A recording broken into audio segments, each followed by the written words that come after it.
Good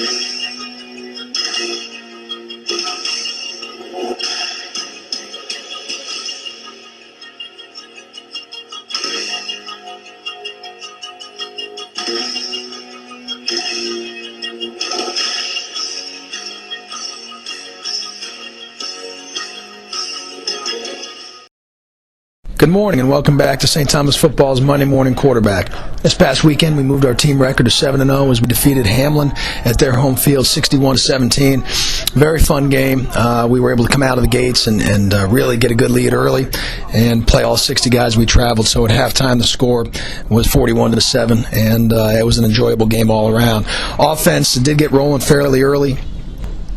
We played 5 wide receivers pretty much the whole game, and a lot of those young guys, obviously Fritz Wolvogel, Ricky Marguerite, and Nick Leisner are the consistent forces there, but also Dan Nearing and Kyle Whitley, and the emergence of Mike Collins, 3 freshman wide receivers. We feel very comfortable with playing in there, and they rolled throughout the entire game and really got some productivity out of a lot of different positions. And we ran the ball from just about every possible situation. We had 10 different guys who carried the ball the other day, and it was work as usual for Ben Wortman and Colin Tobin that ran the ball effectively inside the tackles, but the deep ball kind of ruled the day. They were giving us an opportunity to throw the ball vertically towards the sidelines, and Dakota Tracy ended up with 3 touchdowns throwing and 1 receiving, and nearly had another one rushing. So the protection up front overall was stellar. Probably the best game we've had thus far in terms of protecting the quarterback, and that allowed those wide receivers to work well down the field.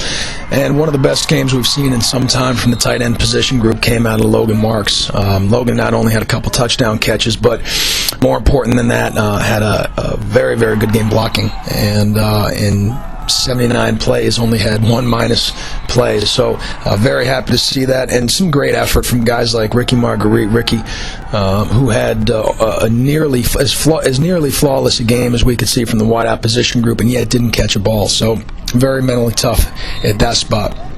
Defense, also a fun game. It was a little tougher because they were going to throw the ball a lot and quite often out of empty sets, but we were able to get interceptions from Brady Irvin, who returned another one for a touchdown for his 2nd one on the year and 3rd one in his career. And then Zach Sturm, who also had not just a nice interception on one of their base plays, but also a really nice return that set the offense up on an extremely short field at the 35-yard line at the end of the game to stop a late rush from them, a last-minute score. Jack Gavin jumped in front of a underthrown ball and picked that at the 1-yard line as well.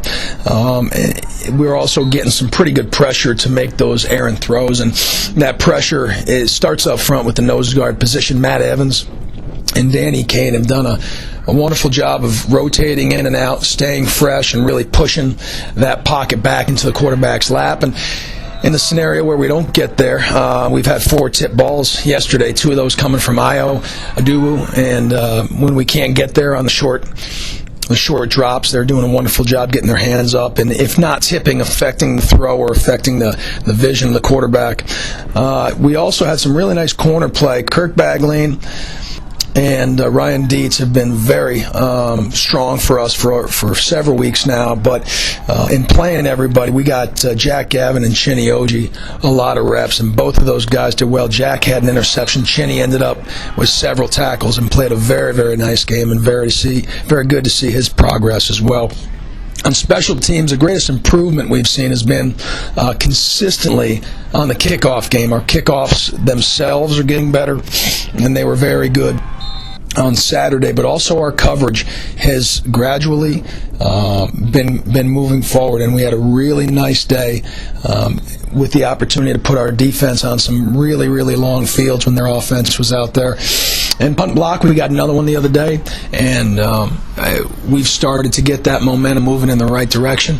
That's now 2 in 2 weeks, and we feel pretty comfortable with the pressure that we're bringing, but also we thought we had to do something to take a very good punter out of his comfort zone, and even when we didn't get there, we were able to hold him to a low punting average.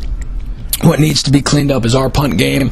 We had some hiccups on Saturday, and just overall, it's nothing that can't get cleaned up. We don't need to go outside of what we do. We just have to be a little sharper with how we do it. And we don't have a whole lot of punts on the air, but we did punt 4 times the other day, and we just got to be a little crisper with that. We hope to see you next week. We'll be at home for homecoming this coming Saturday at 1 o'clock as we take on Bethel University. It should be a great one. Can't wait to see you there. Have a great week.